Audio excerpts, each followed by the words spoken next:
Enrique, muchas gracias por estar con nosotros esta mañana. Gracias a ustedes por la invitación. Muchas gracias. Les cuento un poco quién es Enrique Carrier. Como les decía, es analista de la industria de telecomunicaciones. Es también fundador de Carrier y Asociados, una firma especializada en esta industria que hace análisis de mercado y consultoría. Él también es editor del newsletter Comentarios, es licenciado en Administración de Empresas por la UB y también combinó su carrera con periodismo gráfico y televisivo. Con Enrique vamos a abordar ahora el mundo de las redes. Enrique, la primera pregunta, las redes fueron protagonistas este año que fue tan particular por la pandemia, por la cuarentena. Hubo un alza de entre el 30 y el 35% en el consumo de redes, en el uso de las redes, solo el primer fin de semana de esta pandemia. ¿Qué análisis haces de cómo nos fueron acompañando las redes este semestre? Bueno, yo creo que evidentemente lo que se pudo ver es que las redes estuvieron a la altura de las circunstancias. Para que vos tengas una idea, este aumento que vos bien mencionabas, que fue entre el 30 y 35%, en algunos casos más según los operadores, es normalmente lo que crece el tráfico de datos a lo largo de un año. Y que obviamente a partir del aislamiento tuviste muchos factores que incidieron en que este aumento se diera tan rápidamente. Tenías, por supuesto, bueno, la gente que empezó a trabajar desde sus hogares, los chicos y no tan chicos estudiando de sus casas, y obviamente también gente que tal vez no tenía que estudiar, no tenía que trabajar, o que no podía, mejor dicho, y que entonces se dedicaba al entretenimiento y empezaba a ver Netflix o YouTube, etc. Y sin dejar de lado el fenómeno Zoom, que también cargó de tráfico las redes, de tráfico de datos, y donde vimos que esto no solo se producía por razones laborales, sino también que Zoom de alguna forma se convirtió en una forma de mitigar el aislamiento. Entonces, a esto sí también se le sumó algo que sucedió a nivel global, que es que los grandes proveedores de video, llámese Netflix, llámese YouTube, llámese Facebook, también tomaron medidas como para ir reduciendo el consumo de datos que se hacía a través de las redes.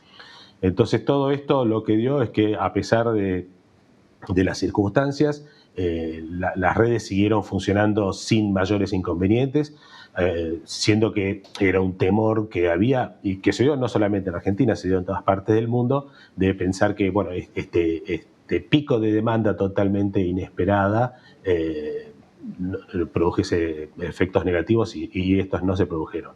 Enrique, yo creo que esto también tiene que ver, obviamente, con las inversiones que son constantes en el mundo de las telecomunicaciones. O sea, esto no es que se hace una inversión cada 4 o 5 años, sino que constantemente hay que estar actualizando la red, extendiéndola y aumentando su capacidad por este mismo porcentaje que mencionábamos antes, que era parte de la evolución natural.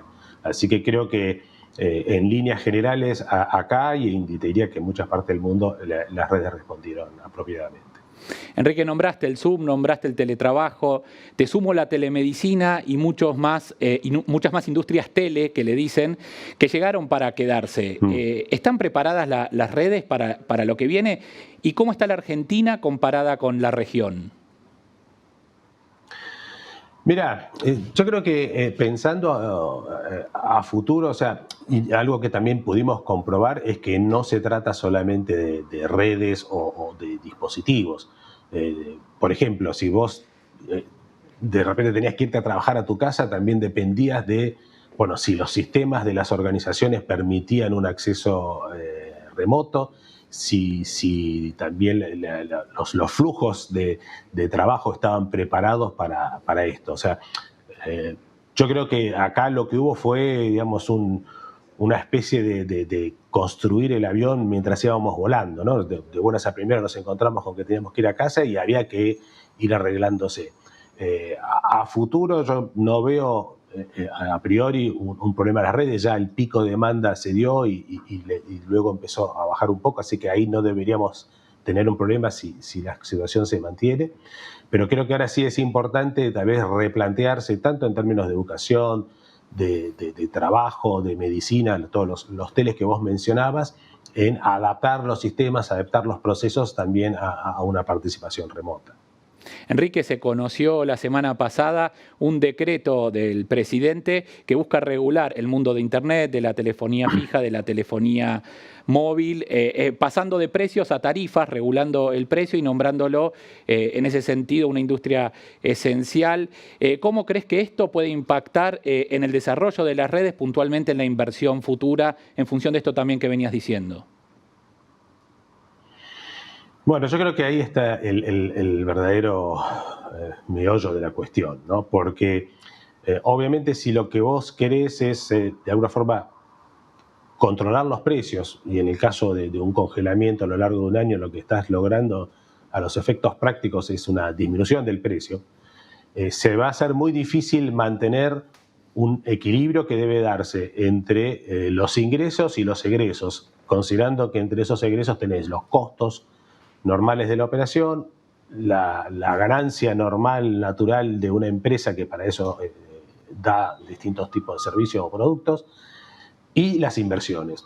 Entonces, si vos ese ingreso lo vas reduciendo, evidentemente alguna de estas áreas se va a ver afectada, y lo más probable es que lo primero que veas afectado sean las inversiones, cosa que ya pasó a lo largo digamos, desde el 2002 en adelante hasta el 2015, cuando vos tuviste tarifas congeladas en distintos servicios públicos, y eso tuvo su impacto en la inversión y tuvo su impacto en el deterioro del servicio.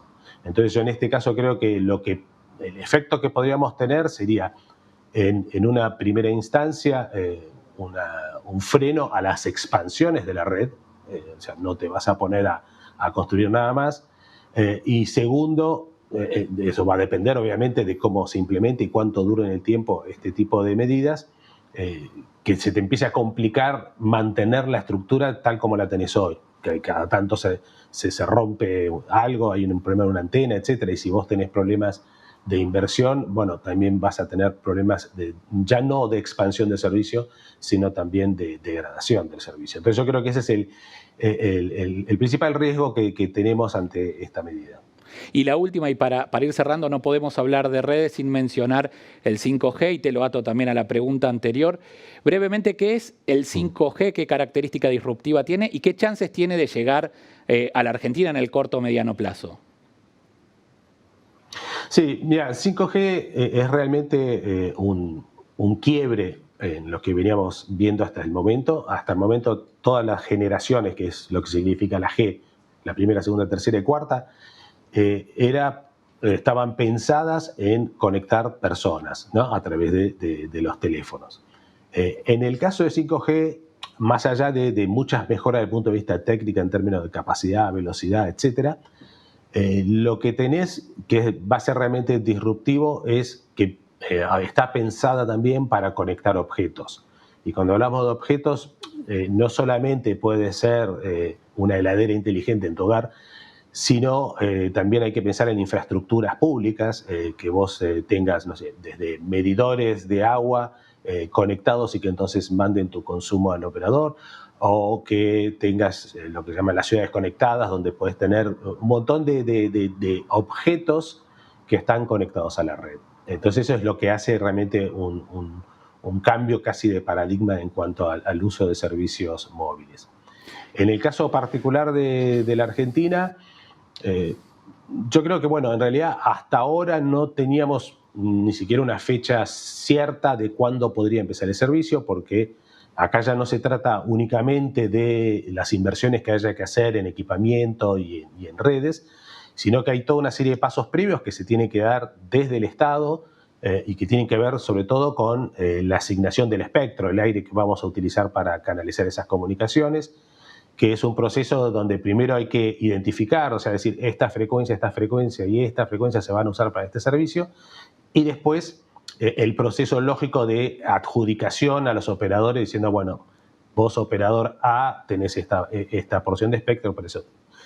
Eso todavía no está, entonces, que es el punto de partida. Así que lo que en alguna medida se estimaba que podríamos estar hablando de tener 5G tal vez en el 2022, bueno, obviamente que va a depender mucho de cómo se reglamente este DNU, pero si pone un piso a los precios, si esos precios no llegan a cubrir las inversiones necesarias, que en el caso de 5G son muy importantes, son más importantes tal vez que en las generaciones pasadas, y bueno, probablemente el resultado que tengamos es que se demore en llegar.